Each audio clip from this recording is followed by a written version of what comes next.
నమస్తే, welcome to Liya news. పేదలకిచ్చే ఇళ్ల స్థలాల అంశంపై జగన్మోహన్ రెడ్డి గారు పెద్ద ట్వీటే పెట్టారు. కూటమి ప్రభుత్వం అధికారంలోకి వచ్చాక నిరుపేదలకు అన్యాయం జరుగుతుందని, ప్రభుత్వం ఇచ్చిన హామీని తొంగలో తొక్కిందని, అలాగే తాము పేదలకు కేటాయించినటువంటి స్థలాలను కట్టించి ఇచ్చినటువంటి ఇళ్లను కూడా ఇప్పటి ప్రభుత్వం లాగేసుకునే ప్రయత్నం చేస్తుంది అని చెప్పి ఆరోపిస్తున్నారు. ఇదేనా చంద్రబాబు నీ విజన్ అంటే అని చెప్పి కూడా ఆయన ట్వీట్లో చంద్రబాబు గారిని ఉద్దేశించి ప్రశ్నించారు. మరి నిజంగానే ఆయన చెప్తున్నటువంటి మాటల్లో వాస్తవం ఎంత? కూటమి ప్రభుత్వం నిజంగానే పేదలకు ఇచ్చిన స్థలాలను లాగేసుకునే ప్రయత్నం చేస్తుందా? ఇలాంటి విషయాలు తెలుసుకుందాం. మనతో పాటున్నారు ప్రముఖ రాజకీయ విశ్లేషకులు అంకంరావు గారు. నమస్కారం అండి. సార్, కూటమి ప్రభుత్వం అధికారంలోకి వచ్చాక పేదలకు గ్రామాల్లో ఎంత, పట్టణాల్లో ఎంత వాళ్ళు ఇల్లు కట్టించుకోవడానికి కావచ్చు స్థలాలు ఇస్తామని చెప్పింది. కానీ ఈరోజు సడన్గా జగన్మోహన్ రెడ్డి గారు దీనికి సంబంధించి ఒక పెద్ద ట్వీట్ పెట్టారు. ఇవ్వకపోగా ఇప్పుడు ప్రభుత్వం మేమిచ్చిన వాటినే లాగేసుకుంటుంది అంటున్నారు. దీంట్లో వాస్తవం ఎంత ఉందంటారు? అంటే జగన్మోహన్ రెడ్డి ఆర్భాటంగా నిరుపేదలకి ఇళ్ల స్థలాలు ఇస్తున్నాము, అక్క చెల్లెమ్మల పేరు మీద మాత్రమే ఇస్తున్నాము, ఈ కొన్ని లక్షల ఇళ్ల స్థలాలు నేను రూపాయి కూడా తీసుకోకుండా వాళ్ళకి ఇస్తున్నాను, ఇవన్నీ మహిళల్ని లక్షాధికారులు చేస్తున్నాను అని చెప్పని ఆయన మాట్లాడి ఇవ్వటం కూడా జరిగింది. ఇవ్వలేదని మనం అయితే చెప్పలేం. ఇచ్చారు. సెంటు స్థలం పట్టణాల్లో, అలాగే సెంటున్నర స్థలం గ్రామాల్లో.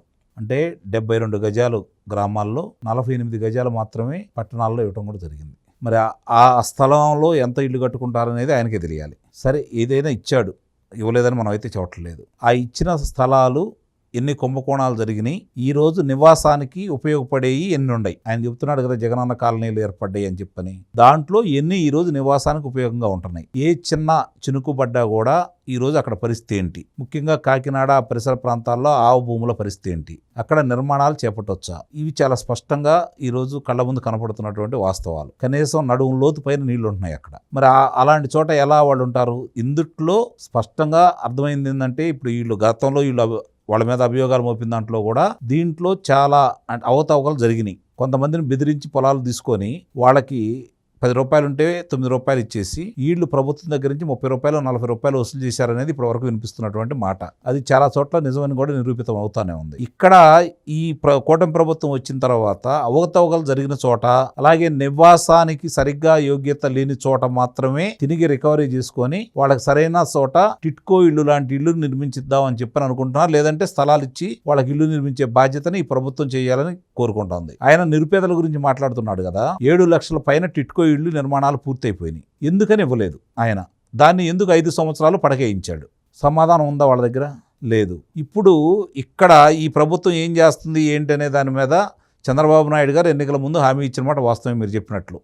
దాన్ని అమలు చేసే విధంగా వీళ్ళు గుర్తించే కార్యక్రమంలో పడ్డారు. కొంచెం ఇప్పుడు ఆయన 16-17 నెలలు అంటున్నాడు. ఇప్పటికి 15 నెలలు పూర్తయిపోయి 6 రోజులు మాత్రమే అయింది ఈ కూటమి ప్రభుత్వం అధికారంలోకి వచ్చి. అంటే ఆ లెక్కలు కూడా సరిగ్గా రాదు. ఏం చేస్తాం మరి? అట్లా మాట్లాడుతూ ఉంటారు వాళ్ళందరూ. మరి అందరూ చదువుకున్న వాళ్ళే, ఫస్ట్ క్లాస్ స్టూడెంట్స్ అని చెప్పి మాట్లాడుతూ ఉంటారు. ఏదో ఒకటి నోటికి ఏది వస్తే మాట్లాడుతున్నారు. అక్కడ ఏదైతే అమరావతి ప్రాంతంలో, అంటే రాజధాని ప్రాంతంలో 50,000 మంది నిరుపేదలకి నేను ఇళ్ల స్థలాలు ఇస్తుంటే దాన్ని కూడా వెనక్కి తీసుకున్నారు వీళ్ళు దుర్మార్గంగా అని చెప్పని మాట్లాడుతున్నారు. న్యాయస్థానం ఏమి ఇచ్చిందో ఆయన ఒకసారి చదువుకుంటే మంచిది. ఆ రోజు కూడా తర్వాత అక్కడ 50,000 మంది ఎక్కడున్నారు ఆ 29 గ్రామాలకు సంబంధించి ఎక్కడెక్కడాలనో తీసుకొచ్చి నువ్వు అక్కడ ఇస్తావా? మరి నువ్వు ఎన్నో లక్షల ఇళ్ల స్థలాలు ఇచ్చావన్నావు కదా, మరి అందుట్లో వీళ్ళు లేరా?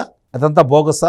ఇక్కడే అర్థమవుతుంది కదా వాళ్ళ మాటలు ఎంత వ్యత్యాసం ఉందో. అంటే అప్పుడు నిరుపేదలకు ఇచ్చానని చెబుతున్నాడు కదా, మరి ఇస్తే ఇక్కడికి ఎక్కడొచ్చారు 50,000 మంది? ఎక్కడి నుంచి వచ్చారు? ఏ ఊరి నుంచి తీసుకొస్తున్నాడు? వాళ్ళ కార్యకర్తల్ని, వాళ్ళ మనుషుల్ని ఇక్కడ తీసుకొచ్చేసి అమరావతి నిర్మాణానికి ఆటంకం ఏర్పాటు చేయడానికి రాజధాని ప్రాంతంలో నిరుపేదలకు మేము ఇస్తుంటే వాళ్ళు అడ్డుపడుతున్నారని చెప్పని వక్ర భాష్యాలు చెబుతూ రాజకీయ లబ్ధి పొందడం కోసం ఆ రోజు అతను ఆడినటువంటి నాటకం R5 జోన్ పేరుతోటి. అంటే అక్కడ సిఆర్డీఏకి, రైతులకి, ప్రభుత్వానికి ఉన్న ఒప్పందాలను తొంగలో దొక్కి అతను అలాంటి నిర్ణయం తీసుకున్నాడు. న్యాయస్థానాలు కూడా దాన్ని తగిన విధంగానే గుర్తించేసి ఇది కరెక్ట్ కాదని చెప్పి చెప్పడం కూడా జరిగింది. దానిలో భాగంగానే వాళ్ళకి ప్రత్యామ్నాయంగా వేరే చోట్ల ప్లేసెస్ కూడా ఇవ్వడం జరిగింది కదా కూటమి ప్రభుత్వం వచ్చిన తర్వాత. ఎవరైతే ఏ గ్రామాల్లో ఉన్నారో ఆ గ్రామాల్లో వాళ్ళు గుర్తించమని చెబుతున్నారు. అందుట్లో అంతకు ముందు స్థలాలు తీసుకున్న వాళ్ళు ఎంతమంది? నీకు అక్కడ 50,000 మందికి నువ్వు కేటాయించావంటే నువ్వు ఇచ్చిన లక్షల్లో చెబుతున్నావు కదా, వాళ్ళు ఎందుకు లేరు? వాళ్ళు ఇప్పుడు ఎట్లా పుట్టుకొచ్చారు? వాళ్ళు ఉన్న చాట వాళ్ళ గ్రామాల్లో నువ్వు ఇప్పుడు వాళ్ళని తీసుకొస్తావు, ఇక్కడ పెడతావు అనుకుందాం. నిరుపేదలకే ఇచ్చావు అనుకుందాం, రాజధాని ప్రాంతంలో ఇచ్చావు అనుకుందాం. గుడివాడ, బందరు అలాంటి చాళ్ళను తీసుకొచ్చి ఇక్కడ పెడితే ఇక్కడ నుంచి రోజు వాళ్ళు ఎక్కడికి వెళ్తారు? ఏం పనులు చేసుకుంటారు? ఎలా వాళ్ళకి ఇది ఒకసారి ఆలోచించారా? దాని గురించి ఏమైనా మాట్లాడుతున్నారా? అంటే ఏదో ఒకటి ఏదో విధంగా రాజధాని నిర్మాణాన్ని అడ్డుకట్ట వేయటం కోసం, అక్కడ ఇబ్బంది పెట్టడం కోసం అతను ఆ రోజు ప్రయత్నించాడు. సరే, ఇప్పుడు చూసుకుంటా ఉంటే దానికి ఎవరు కేటాయించిన భూములు అవి, దేనికోసం కేటాయించారని చెప్పి ఆ రోజు స్పష్టంగా చంద్రబాబు నాయుడు గారు చెప్పడం కూడా జరిగింది. దానికి కాదని చెప్పని నువ్వు అక్కడ రైతులను ఎవరైతే ఉంటారో నిరుపేదలను గుర్తించేసి 5,384 మందిని గుర్తించేసి టిట్కో ఇళ్ళు నిర్మించారు రాజధాని ప్రాంతంలో. మరి దానికి ఎందుకు ఇవ్వలేదు? ఆ నిరుపేదలకి నువ్వు ఆ ఇళ్ళు ఎందుకు పంపిణీ చేయలేదు? నీకు నిరుపేదల మీద అంత ప్రేమ ఉంటే, ఇందాక నేను చెప్పినట్లు అన్ని లక్షల గృహాలు నిర్మిస్తే, టిట్కో ఇళ్ళు నిర్మిస్తే చంద్రబాబు గారి హయాంలో నిర్మించారు, మరి దాన్ని ఎందుకు నువ్వు నిరుపేదలకు ఇవ్వలేదు? పంపిణీ చేయలేదు. 5 సంవత్సరాల్లో ఎప్పుడు చేయలేదు కదా. కొన్ని సార్లు కొన్ని ఇచ్చేసి వాళ్ళు రంగులు వేసుకున్నాడు గుడివాడ అలాంటి ప్రాంతంలో, అంతే తప్ప ఆ ఇళ్ళు సంపూర్ణంగా ఎవరికి అందజేయలేదు. ఇప్పుడు దాన్ని అంటే గుత్తేదారులకు ఇవ్వాల్సిన అమౌంట్లు కావచ్చు అట్లన్నీ సరి చేసుకుంటూ వాళ్ళ మీద నిమ్మల రామానాయుడు గారు వాళ్ళ పేరు మీద వాళ్ళకి తెలియకుండా బ్యాంకులో రుణాలు కూడా తీసుకున్నారు. వీళ్ళు లబ్ధిదారులు ఎవరైతే ఉంటారో వాళ్ళకి తెలియకుండా వాళ్ళ పేరు మీద రుణాలు తీసుకొని వీళ్ళు జమేసుకున్నారు. దాని మీద వాళ్ళు బ్యాంకులు వాళ్ళు నోటీసులు ఇస్తే వాళ్ళు లబోదిబోమంటా ఉంటే నిమ్మల రామానాయుడు గారు కొంతమంది వెళ్ళి దాన్ని అప్పుడు గొడవ చేయడం కూడా జరిగింది.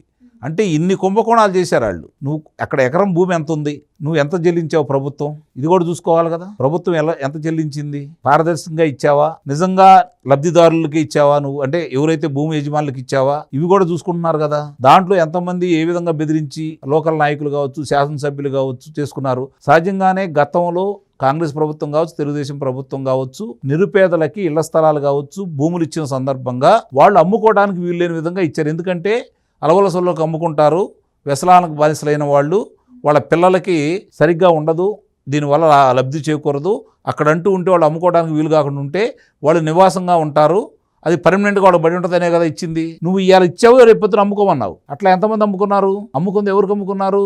నీ మనుషులకు అమ్ముకున్నారు. అంటే నువ్వు ఏ విధంగా చేయాలనుకున్నావు? ఓట్ల కోసం ఆలోచించావే తప్ప శాశ్వతంగా వాళ్ళకి మేలు చేయాలనైతే ఏ కోరిక అయితే నీకు లేదు కదా.